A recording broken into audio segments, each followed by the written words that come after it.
नमस्कार साथीहरू, आज चाहिँ हामी कोरियन भाषा लेसन 1 देखि सुरु गर्छौँ। सुरुमा चाहिँ हामी बेसिकबाट जानुपर्ने हुन्छ है, अनि त्यसपछि अलिकति एडभान्स मा जानुपर्ने हुन्छ। सुरुमा हामी बेसिकबाट सुरु गर्छौँ, किनकि अब थाहा हुनु पऱ्यो नि त के चिजलाई के भनिँदो रहेछ, कसरी लेखिँदो रहेछ भन्ने कुरामा है। आज हामी यहाँबाट होइन, आज हामी कोरियन स्वरहरू होइन, स्वरहरू चाहिँ कति प्रकारका हुन्छन् भने नेपाली भाषामा स्वर वर्णहरू 12 भए जस्तै कोरियन भाषामा स्वर वर्णहरू 21वटा हुन्छन्। जस्तै अ आ इ ई उ ऊ भनेर हाम्रो 12वटा हुन्छ नि, उहाँ चाहिँ कतिवटा हुँदो रहेछ त 21वटा हुँदो रहेछ। जसमध्ये 10वटा आधारभूत स्वरहरू आधारभूत स्वर वर्णहरू हुन्छन् भने 11वटा मिश्रित, जस्तै डबल चाहिँ नि स्वरहरू राखेर बनाइएको हुन्छ है। पहिले हामी आधारभूत स्वर वर्णहरूको बारेमा हेरौँ है त।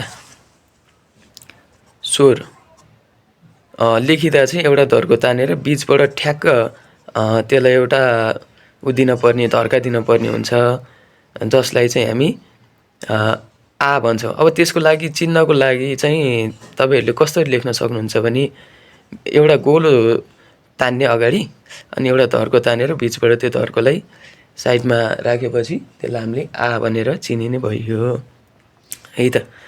अब जस्तै सेकेन्डमा के भनिँदो रहेछ, सुरुमा आ भन्यो, सेकेन्डमा या, आ या, अनि यालाई चाहिँ कसरी लेख्नु पर्दो रहेछ, एउटा धर्को तान्ने, बिचबाट 2टा लाइन दिने। लेख्नुहोस् है, तपाईँहरू पनि लेख्दै जानुहोस्, बोल्दै पनि भन्दै पनि जानुहोस् है।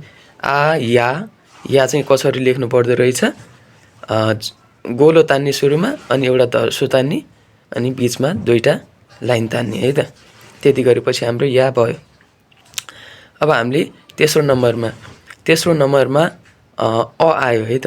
अ चाहिँ कसरी लेखिँदो रहेछ भने सुरुमा एउटा धर्सो तान्ने, अनि जस्तै यसको उल्टो, यो माथि हाम्रो आको उल्टो चाहिँ अ हुँदो रहेछ, एउटा धर्को तान्ने, त्यो उता फर्केको छ भने अलाई चाहिँ यतातिर फर्काएर लेख्ने है त। अब त्यो लेख्दाखेरि तपाईँले कपीमा टिप्दाखेरि यसरी लेख्नुहोस्, 0 लेख्नुहोस्, अनि बिचबाट एउटा धर्को तानेर त्यसलाई लामो धर्सा दिने है त। अब नम्बर 4मा पनि ठ्याक्कै त्यस्तै य होइन त। य र यामा ठ्याक्कै उल्टो छ। उल्टो कसरी छ भने यसको दाहिनेतिर धर्को तानेको छ, यसको देब्रेतिर धर्को तानेको छ है त। लेख्दाखेरि पनि 0 अनि एउटा धर्छु, अनि बिचबाट 2टा लाइन दिने है त। त्यति गरेपछि हाम्रो य भयो। के भयो? य भयो।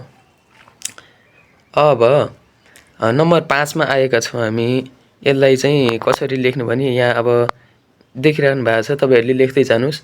यसलाई चाहिँ यो ओ भनेर चिनिन्छ है। ओ एउटा धर्सो तान्ने, अनि मास्तिर धर्को दिएर त्योभन्दा माथि एउटा गोलो राखिदिने है त। त्यति गरेपछि हाम्रो ओ भयो। लेख्ने तरिका स्वर यो हो, नेपालीमा उच्चारण यो हो, अनि त्यसपछि लेख्दा यसरी लेख्ने, अनि त्यति गरेपछि हाम्रो ओ भयो। अब यो लेख्दा पनि ठ्याक्क हाम्रो यो यालाई मास्तिर फर्काएर लेखिदिने, मास्तिर फर्काएर है। नेपालीमा स्वर त्यसको यो भनिन्छ। अनि लेख्दाखेरि एउटा गोलो तान्नुहोस्, 2टा धर्छु, अनि बिचबाट एउटा लाइन तानिदिनुहोस्। त्यति गरेपछि हाम्रो यो भयो।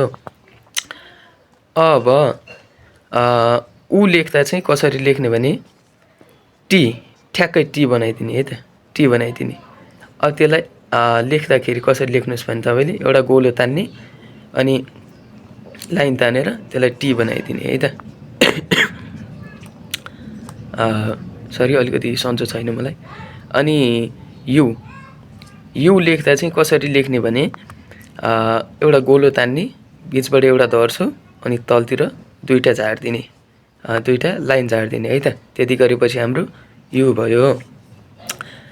अनि उको पालो, ऊ लेख्दाखेरि सजिलो छ यो। 0 लेख्ने अनि तल एउटा धर्को तानिदिएपछि पुग्छ। अब ई लेख्दा अब धेरै परेन, एउटा धर्को तलतिर चाहे मात्रै पुग्यो। यति गरेपछि हाम्रो ई भयो है त। अब म तपाईँलाई यसको उच्चारण गर्न सिकाउँछु है त। उच्चारण गर्दा आ भन्दाखेरि मुख पुरै खोल्ने आ, अ भन्दाखेरि मुखलाई अलिकति घुमाएर अ भन्ने। त्यहाँ कपीमा तपाईँले अघि लेख्नु भएको पनि हेर्दै जानुहोस्, अनि मैले यो देखाएको पनि फलो गर्दै जानुहोस् है त। आ भन्दाखेरि मुख आ पार्ने, अ भन्दाखेरि अलिकति गोलो पार्ने, ओ भन्दाखेरि ऐको भन्दा अलि मुख गोलो पार्ने, अनि उ भन्दाखेरि पुरै मुख गोलो बनाएर उ भन्ने है त।